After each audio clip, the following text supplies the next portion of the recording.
Hey, what's wrong, Jake? Mom, I... I might be done for.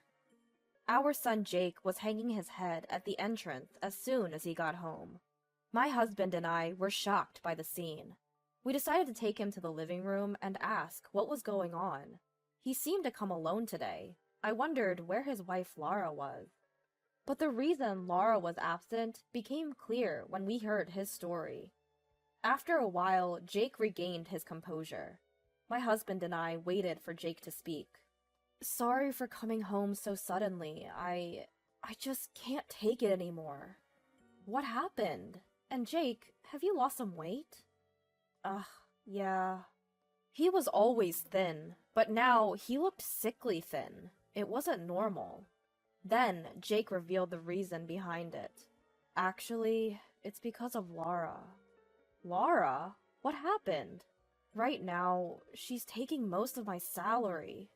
What? Most of your salary? Is Laura handling the finances? Yeah, you know I've always been bad with money, right? So I thought it would be better if Laura managed it.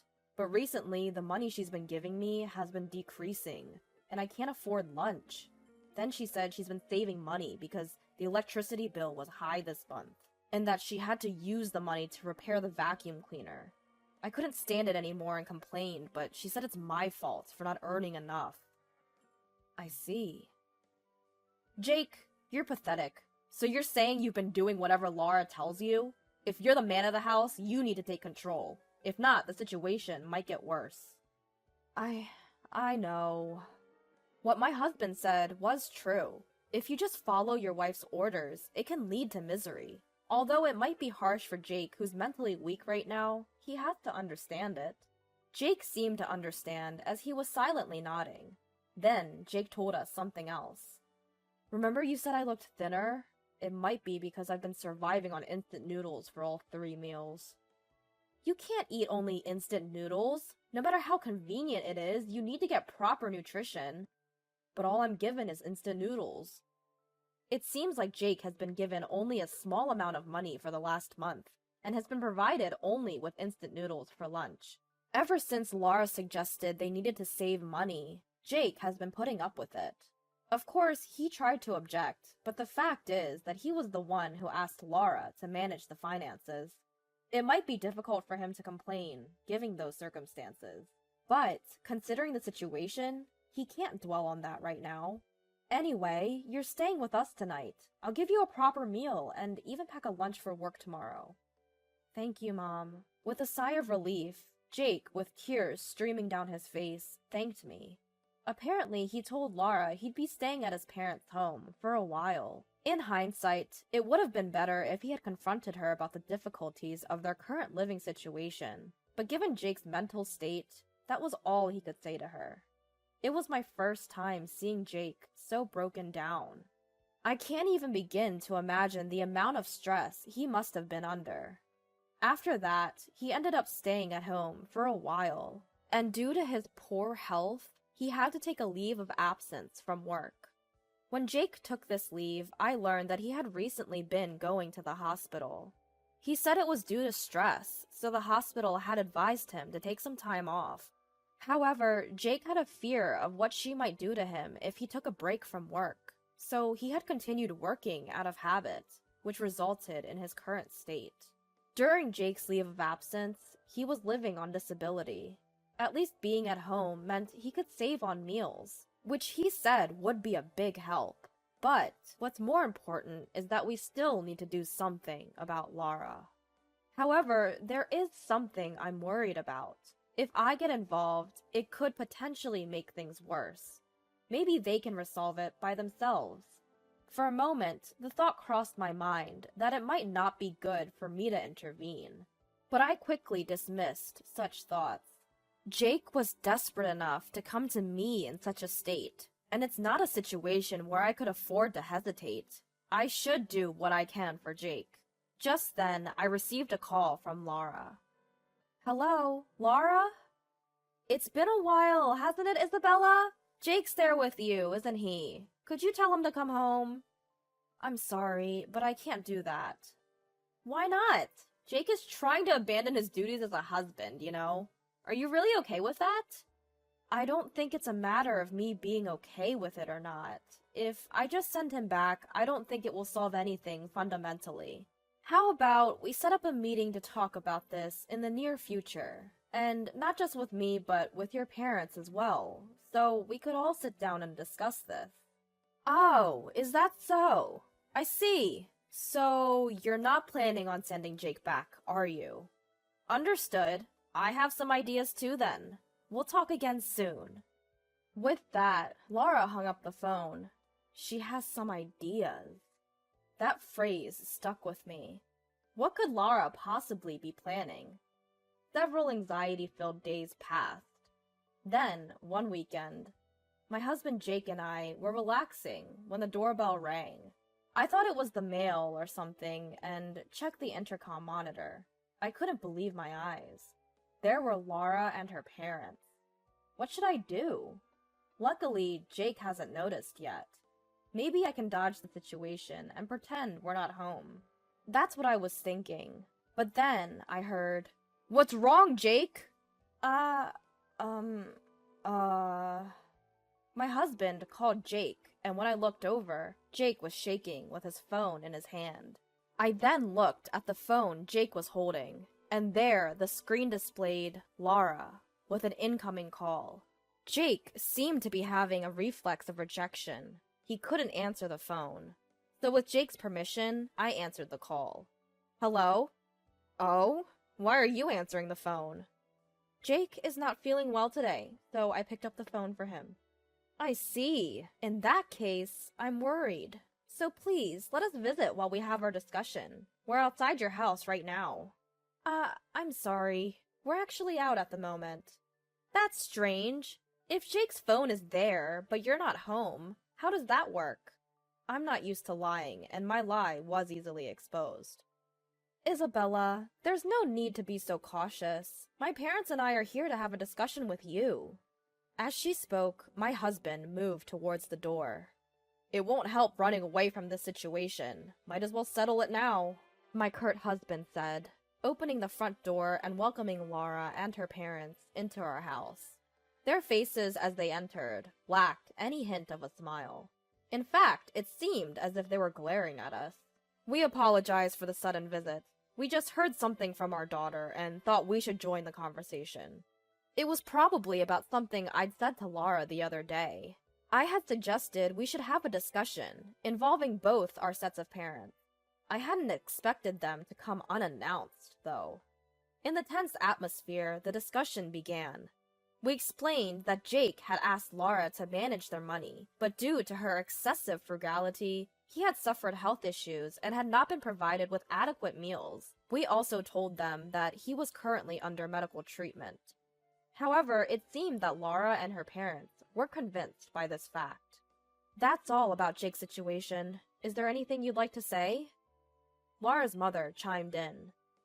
But wasn't Jake the one who asked Laura to manage the money? Doesn't he bear some responsibility then? Of course, you're right. If Jake had managed it himself, we wouldn't have this issue. But don't you think surviving on instant noodles for all meals is a bit much? That's none of our business. Maybe it couldn't be helped in order to save money. Is that true, Laura? Yes, it is. I never waste money, but Jake often buys a lot of unnecessary things. What? I didn't buy anything. Stop lying, Jake. She laughed. What? So it was a lie. Just like he tried to pretend he wasn't home today. Like father, like son, I guess. What?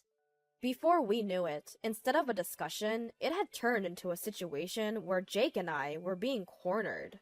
Every time Jake and I tried to argue, Laura and her parents would shut us down with another point. It seemed our opinions were not being heard, only their one-sided claims continued.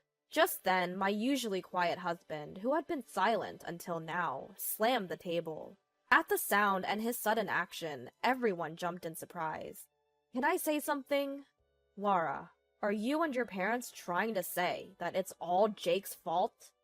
I'm not saying that. I just think that if they are a couple, then they should lay everything out on the table and have a good, honest discussion. Then they might be able to get along again. Lay everything out. I see. I understand. You might be right. What? I'll talk to Jake again here. So, would you be willing to set up another discussion on a different day? I think everything will be clear by then. It seems you're a reasonable man, sir. All right. I apologize for my previous rudeness. How about 2 weeks from today for the next meeting? I don't think it's good to leave it too long. Sounds good. That will be sufficient. And so it was decided that the meeting would take place at a later date, as my husband had suggested. After the three of them had left, I turned on my husband furiously. Why would you say such a thing? It's as if you're admitting that Jake is in the wrong. Calm down. I didn't think Jake was at fault, nor did I particularly want to smooth things over. Then why? Don't you find it strange? Why go to such lengths to make up with Jake? Huh? She brought her parents with their complaints, all with the aim of reconciliation. In a situation like this, I wouldn't even consider reconciliation. He had a point. If they cared about their daughter, they would either discuss divorce or approach the situation more calmly. Perhaps there was another objective. As I pieced together the situation, I realized one thing. What makes Jake so essential to Laura and her parents? The first thing that came to mind was money. From what Jake had shared, he had a pretty decent salary. However, he couldn't go against Laura, so he wasn't able to get allowances or such. In that case, Laura and her parents might be depending on Jake's money. But recently, he had switched to disability benefits and had a separate account for his salary. If that's the case, they must be in trouble.